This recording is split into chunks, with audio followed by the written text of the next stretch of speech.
Hello students, welcome to SMI. Myself Vikas Kumar. I teach you mathematics. Today I discuss logarithm. जैसे कि previous lecture में हम लोग logarithm का introduction पढ़े थे, तो आज के लेक्चर में हम लोग स्टार्ट करेंगे डोमेन ऑफ लॉगरिथम। अक्सर ऐसे होता है कि बहुत सारे बच्चे देखिए लॉगरिथम का जो मेन इम्पोर्टेंस है वो प्रॉपर्टीज ऑफ लॉगरिथम है, और फिजिक्स और मैथमेटिक्स पेपर के पॉइंट ऑफ व्यू से, कॉन्सेप्ट के व्यू से हम देखें और स्पेशली बात करें मैथमेटिक्स पेपर के लिए, तो प्रॉपर्टीज ऑफ लॉगरिथम बहुत इंपॉर्टेंस है और सारे प्रॉपर्टीज को बच्चे समझ नहीं पाते हैं। इसलिए मेरा कोशिश रहेगा कि आप लोगों को क्लियर कॉन्सेप्ट के साथ प्रॉपर्टीज ऑफ लॉगरिथम का कंडीशंस के साथ आपको पूरा हम क्लियर करें। तो आइए स्टार्ट करते हैं डोमेन ऑफ लॉगरिथम। कुछ बच्चों का ऐसा भी प्रॉब्लम होता है कि डोमेन का अगर फंक्शन तो नहीं रीड किए होते हैं, तो जो डोमेन है, डोमेन का मीनिंग क्या होता है, डोमेन क्या होता है, व्हाट इज डोमेन, डिफाइन कैसे होता है, उसको भी हम डिस्कस करेंगे। और हमारी कोशिश रहेगा कि डोमेन पे लॉगरिथम का डोमेन से रिलेटेड जो भी क्वेश्चंस हो, कुछ ऐसे भी एनडीए और ये सेट एग्जाम में क्वेश्चंस ऐसे होते हैं कि इसमें लॉगरिथम के डोमेन से डायरेक्ट क्वेश्चन पूछ ले जाते हैं, और लॉगरिथम का डोमेन बहुत इंपॉर्टेंट है। कैलकुलस और कोऑर्डिनेट की बात करें तो उसमें उसका डोमेन की बहुत इंपॉर्टेंस आती है। आइए बिना टाइम लॉस करते हुए हम लोग देखते हैं डोमेन ऑफ लॉगरिथम।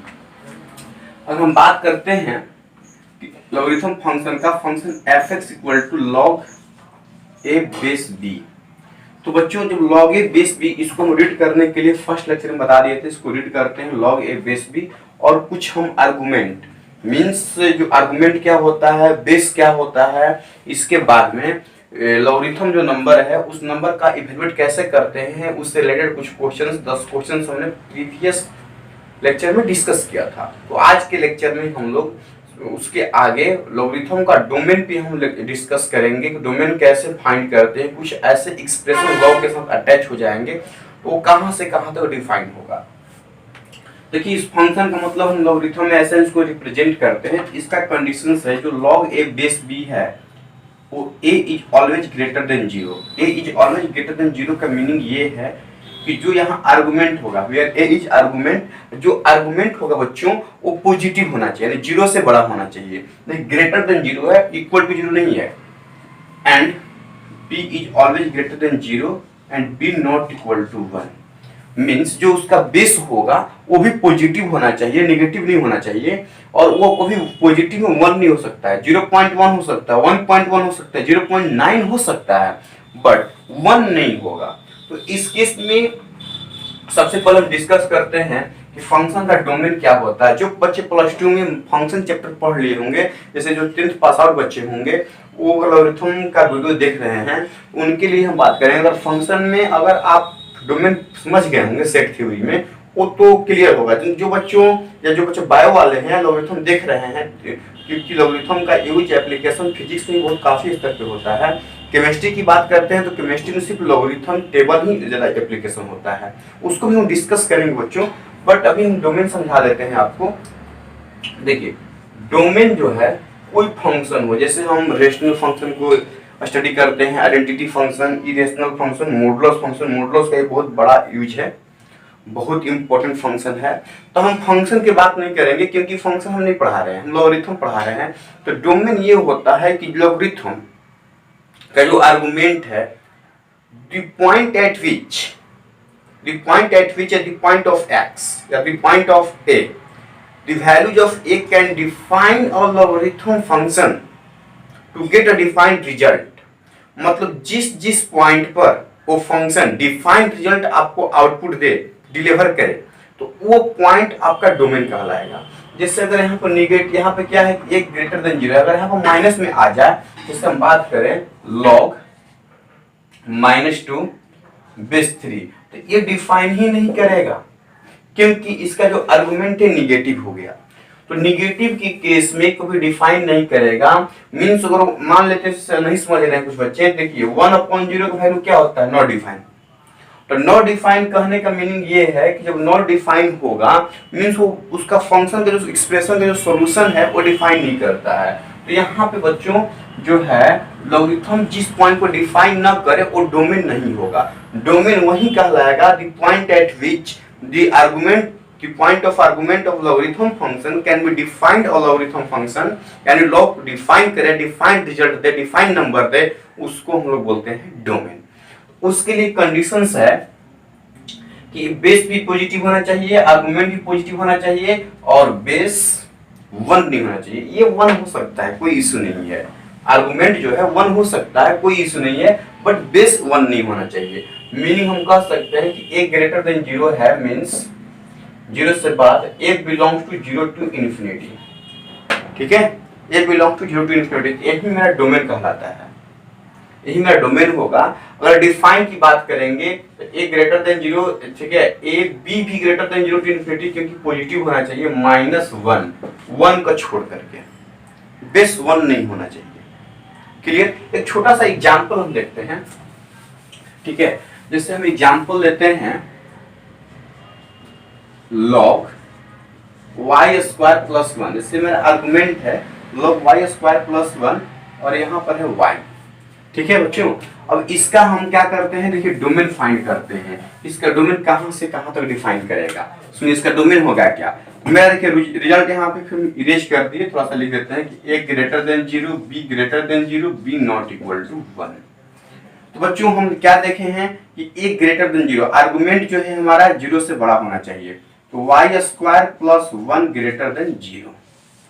बेस भी हमारा क्या होना चाहिए, 0 से ग्रेटर होना चाहिए। ओके, आफ्टर दैट हमारा जो बेस है 1 के इक्वल नहीं होना चाहिए, यही है ना। y square plus 1 means y का वैल्यू अगर आप कुछ भी पुट करते हो, 0 पॉजिटिव नेगेटिव कुछ भी पुट करते हो y का वैल्यू, और उसमें +1 जोड़ोगे तो रिजल्ट हमेशा पॉजिटिव देगा। इसलिए ये क्या शो कर रहा है, हर पूरे रियल नंबर पे डिफाइन है y ग्रेटर देन 0। बाबू y ग्रेटर देन 0 का मतलब क्या है कि y belongs to 0 to infinity. ठीक है, मीनिंग ये है कि ये भी हमारा डिफाइन होना चाहिए, ये भी डिफाइन होना चाहिए, ये भी डिफाइन होना चाहिए। Means y square plus 1 greater than 0 and y greater than 0 and y not equal to 1। तो आप लोग पढ़े होंगे बच्चों कि एंड का मीनिंग होता है इंटरसेक्शन। इंटरसेक्शन मीन्स यहाँ पर y not equal to 1, y का वैल्यू 1 नहीं होना चाहिए। तो अब क्या करेंगे बच्चों, इस तीनों पार्ट में, इसमें और इसमें तीनों हम क्या लेंगे, इंटरसेक्शन लेंगे, कॉमन पार्ट देखेंगे। y real number minus infinity to positive infinity, इसमें देख रहे हैं 0 टू इंफिनिटी, और यहाँ देख रहे हैं 1। तो ये देखिए ये 1 जो है इसमें कॉमन आ जाएगा। ठीक है, मतलब कि यहाँ पे y नॉट इक्वल टू 1 का मतलब क्या है कि रियल नंबर सारा डिफाइन होगा 1 को छोड़ के। ठीक है, अगर आप इसको ऐसे लिखना चाहेंगे तो y belongs to real number -1 भी लिख सकते हैं। देखिए ये रियल नंबर, ये भी रियल नंबर, इसमें 1 नहीं होगा, 0 टू इन्फिनिटी होगा। मीन्स लास्टली मेरा रिजल्ट जो आएगा कॉमन पार्ट में वो आएगा कि hence y belongs to 0 to infinity -1। 0 to infinity में ओपन इंटरवल, 0 टू इन्फिनिटी में 0 के बाद 1 आएगा, लेकिन वो 1 डिफाइन नहीं करेगा, बाकी सारे पॉजिटिव वैल्यू को ही डिफाइन कर देगा। यही है हमारा डोमेन। कुछ डोमेन से रिलेटेड हम और प्रोसेस देखेंगे तो ये कुछ परेशानी ना हो आपको। ठीक है, देखिए बच्चों क्वेश्चन से आपका log x - 1 upon x - 8 x + 1, आपको कुछ नहीं करना। देखिए ये आर्गुमेंट है और ये बेस है। आर्गुमेंट का जो वैल्यू होना चाहिए वो 0 से बड़ा होना चाहिए। ओके, जो बेस है बेस का ही वैल्यू 0 से बड़ा होना चाहिए। ओके, और बेस जो है 1 के इक्वल नहीं होना चाहिए। यही मेरा कंडीशन है, यही मेरा कॉन्सेप्ट है। देखिए जब ऐसा फॉर्म आ गया तो आपको पता होना चाहिए बच्चों कि जो मान लीजिए ग्रेटर देन 0 है तो इस एक्सप्रेशन में वे भी कर्व हम लेंगे, क्योंकि इस इनइक्वालिटी में हम लोग पढ़े हैं, इसके प्रीवियस लेक्चर में हम इनइक्वालिटी ही पढ़ाए हुए हैं, वे भी कर्व मेथड आप देख लीजिएगा। पॉजिटिव इन्फिनिटी, नेगेटिव इन्फिनिटी, तो इसका क्रिटिकल पॉइंट हो जाएगा 1 और इसका क्रिटिकल पॉइंट हो जाएगा 8। तो इस केस में जब हम लेंगे तो पॉजिटिव नेगेटिव पॉजिटिव लेंगे। अब वहां डिस्कस हम खुद नहीं करेंगे क्या इवन पावर और क्या ऑड पावर की बात यहाँ पर नहीं करेंगे, क्योंकि हम प्रीवियस लेक्चर में हम समझा चुके हैं। तो यहाँ हम बात करते हैं तो इस केस में मेरा एक वेव बनेगा। ठीक है, इस वेव में मेरा ग्रेटर देन 0 है तो मेरा यहाँ पर रिजल्ट हो जाएगा x belongs to -∞ to 1 union 8 to infinity. Okay बाबू यहाँ देखेंगे तो x plus 1 greater than 0 means x greater than -1 बच्चों, -1 से बड़ा मीन्स यहाँ मेरा वैल्यू मिल गया कि x belongs to -1 to infinity. Okay बच्चों, अब देखिए x प्लस 1 तो प्लस 1 कैंसिल हो जाएगा हमारा, x not equal to 0 means यहाँ पे डिफाइन कर रहा है कि x का सारा वैल्यू पर डिफाइन होगा रियल नंबर पे, लेकिन 0 को छोड़ करके। देखिए अब हम क्या करेंगे, तीनों पार्ट का, इस पार्ट का और इसका, तीनों का हम इंटरसेक्शन करेंगे क्योंकि एंड का बात आती है यहाँ पे। तो सुनिए, -1 टू इन्फिनिटी के केस में 0 नहीं होगा, तो सबसे पहले यहाँ और यहाँ इंटरसेक्शन देखिए। देखिए यहाँ पे इंटरसेक्शन जो है -∞ टू 1, तो -∞ टू 1 के केस में हमारा -1 से इन्फिनिटी केस आएगा। जरा इसको अगर हम लोग देखते हैं, ये यही कर्व है अगर नंबर लाइन पे तो और क्लियरेंस हो जाएगा। देखिए हम यहाँ पर आपको दिखाते हैं पूरे एक्सप्रेशन का, negative infinity, positive infinity. Okay, अब जो पॉइंट से कंपैरिजन है उस पॉइंट को नोट कीजिए। देखिए -1 0 +1 8, हम यहाँ पे वे भी कर्व अप्लाई नहीं कर रहे हैं, हम यहाँ पे साइन स्क्रीन का रूल्स फॉलो कर रहे हैं। ओके, तो साइन स्क्रीन का रूल्स फॉलो कर रहे हैं। देखिए ये कह रहा है 0 पे, ठीक है, 0 पे कि ये इक्वल नहीं होगा, ठीक है, ये इक्वल नहीं होगा। आफ्टर दैट ये बात बोल रहा है कि x ग्रेटर देन -1, तो -1 से बड़ा, देखिए, ठीक है। अब ये बोल रहा है यहाँ पे -∞ टू 1, देखिए -∞ टू +1 मीन्स यहाँ पे छोटा आप जाइए, लेकिन लास्टली आपको जाना कहाँ तक, -∞ से +1 तक मैक्सिमम वैल्यू हो जाएगा। फिर ये बात कर रहा है 8 टू इन्फिनिटी के केस पे, 8 टू इन्फिनिटी। तो अगर आप देख रहे होंगे, ठीक है, अगर आप देख रहे होंगे, देखिए यहाँ से ये वाला पार्ट जो है, ठीक है, ये वाला जो पार्ट है कॉमन पार्ट आ रहा है। देखिए ये वाला जो पार्ट है बच्चों कॉमन आ रहा है, और यहाँ पे ये वाला पार्ट कॉमन आ रहा है, इसके बीच में 0 डिफाइन नहीं करेगा, 0 डिफाइन नहीं करेगा। तो लास्ट केस में हमें इसका आंसर देते हैं बच्चों कि x बिलोंग्स टू कहां से, -1 टू 0, इसमें 0 इंक्लूड नहीं करना है हमको, ना ही -1 इंक्लूड करना है। x belongs to -1, 0 union 0 to इस 0 से +1, क्या होगा, +1 इंक्लूड नहीं करना है, यूनियन, फिर यहाँ पे कॉमन है 8 टू इन्फिनिटी। तो लास्ट हमारा जो डोमेन डिफाइन होगा, x बिलोंग्स टू, बहुत इंपॉर्टेंट कॉन्सेप्ट है आपका, ठीक है, कि x belongs to -1, 0 0 to 1 union x to infinity. हम उम्मीद करते हैं कि कॉन्सेप्ट क्लियर हो गया होगा डोमेन का। एक दो एग्जांपल्स हम और लेते हैं, जैसे कि ये एग्जांपल है, आपको दिखाते हैं हम कि क्या इसका वैल्यूज होगा। ओके बच्चों,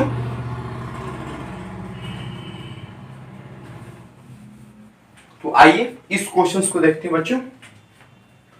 तो x² plus x plus 1 greater than 0, x² -1 greater than 0, x² -1 not equal to 1, ठीक है, मेरा यही चीज डिफाइन करता है। तो देखिए ये अगर बात करते हैं क्वाड्रेटिक इक्वेशन है, तो ये क्वाड्रेटिक इक्वेशंस डिफाइन नहीं करेगा, क्योंकि यहाँ पे फैक्टराइज नहीं होगा बच्चों। जब फैक्टराइज नहीं होगा तो हम यहाँ पे क्वाड्रेटिक इक्वेशंस का रूल अप्लाई कर देंगे, मींस x इक्वल टू हो जाएगा -b प्लस -b² यानी 1 - 4ac, यानी 4ac 4 हो जाएगा, अपॉन में 2 हो जाएगा, ठीक है। यहाँ पे करेंगे तो x -1 into x plus 1 greater than 0, और x² not equal to, minus होगा तो क्या हो जाएगा 2, -1 +1।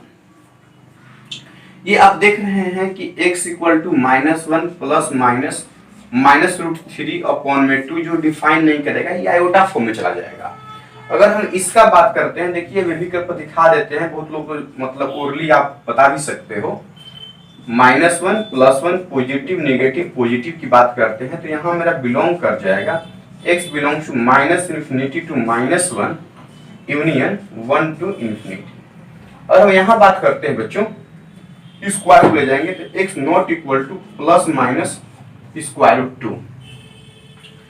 तो देखिए हम बात करते हैं यहाँ पे, तो ये तो इमेजिनरी पार्ट को डिफाइन करेगा। इसके बाद छोड़िए, तो जो मेरा x का वैल्यूज होगा उसका हम बात लेते हैं। तो उस केस में हमको देखने को मिलता है minus infinity to -1, 1 to infinity, और यहाँ पे जो वैल्यूज है √2 प्लस √2 माइनस √2, उस पे हमारा वैल्यूज डिफाइन नहीं करेगा। तो √2 का वैल्यू होता है 1.414, ठीक है। तो हम प्लस √2 करेंगे तो प्लस 1.414 बच्चों, माइनस √2 का वैल्यू हो जाएगा -1.414। तो देखिए प्लस √2 1 से लेकर इन्फिनिटी में लाइक करेगा, -1.414 माइनस इन्फिनिटी से -1 के बीच लाइक करेगा। तो अब हम क्या करेंगे कि जब इसका वैल्यूज आएगा, इस पे तो हम डिफाइन नहीं करेंगे, फाइनल मेरा रिजल्ट हो जाएगा x belongs to minus infinity to -1 बच्चों, यूनियन 1 टू इन्फिनिटी, लेकिन इसके बीच में लाइक कर रहा है प्लस √2 माइनस √2, वो डिफाइन नहीं करेगा। इसको हम मिडिल ब्रैकेट में डाल लेंगे और लिखेंगे minus fractional part function use कीजिए, -√2 प्लस √2। इसको छोड़ करके इस पॉइंट पे, इसके बीच में हमारा जो डोमेन है लाइक करेगा।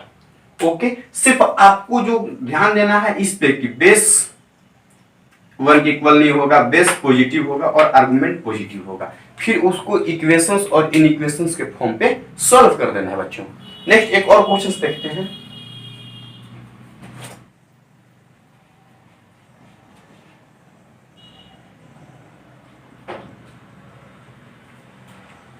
देखिए बच्चों, यहाँ पे आर्गुमेंट है, तो आर्गुमेंट का वैल्यू मेरा क्या है, x² - 5x + 6 greater than 0, mod x greater than 0, mod x base 1 के इक्वल नहीं होगा। ओके, तो सुनिए, ये जो है स्क्वायर रूट फंक्शन है, स्क्वायर रूट इनइक्वालिटीज में हम पढ़ाए भी हैं, एक लेक्चर भी रेडी किए हैं, एक नहीं 2 लेक्चर बनाए हैं आपको स्क्वायर रूट ऑफ इनइक्वालिटीज, एक क्वेश्चंस भी सॉल्व कराए हैं। जो फंक्शंस यहाँ पर आए हैं यही फंक्शंस वहाँ सॉल्व भी कराए हैं। देखिए वहाँ पे क्या होता है कि मेरा जो वैल्यूज होना चाहिए इसके अंदर पॉजिटिव होना चाहिए। तो ये स्क्वायर रूट के अंदर डिफाइन करता है तो पॉजिटिव होता है, इसलिए हम स्क्वायरिंग कर देंगे। स्क्वायरिंग करेंगे तो x² - 5x + 6 greater than 0 means x² - 2x - 3x + 6 greater than 0। x common ले लेंगे तो x - 2 - 3 कॉमन ले लेंगे तो x - 2 greater than 0 means x - 2 into x - 3 greater than 0। Positive infinity, negative infinity, +2 +3। तो इस केस में बच्चों डिफाइन करेंगे पॉजिटिव निगेटिव पॉजिटिव, मीन्स मेरा वेव बनेगा ग्रेटर देन 0 है। तो फाइनली इसका सोल्यूशन हो जाएगा x belongs to -infinity to +2 union 3 to +infinity. Okay बच्चों, जब इसका ये डिफाइन हो जाएगा तो mod x greater than 0, mod x जब ग्रेटर देन 0 हो जाएगा तो mod x ग्रेटर देन 0 में मेरा वैल्यू होता है x होता है। mod x का वैल्यू आप लोग कंडीशंस आप लोग मॉडुलस फंक्शन में देखे होंगे, तो मॉडुलस फंक्शन का ऐसा कंडीशंस होता है, mod x होगा जब x ग्रेटर देन 0 होगा, x इक्वल टू 0 पे 0 हो जाएगा, x लेस देन 0 पर -x हो जाएगा। तो mod x का जो वैल्यू है x ग्रेटर देन 0 है, तो यहाँ पे मेरा वैल्यू हो जाएगा x greater than 0। x greater than 0 का मतलब हो जाएगा x belongs to 0 to infinity. mod x का वैल्यू 1 के इक्वल नहीं होगा, means x not equal to 1। Okay, तो अब इसका अगर हम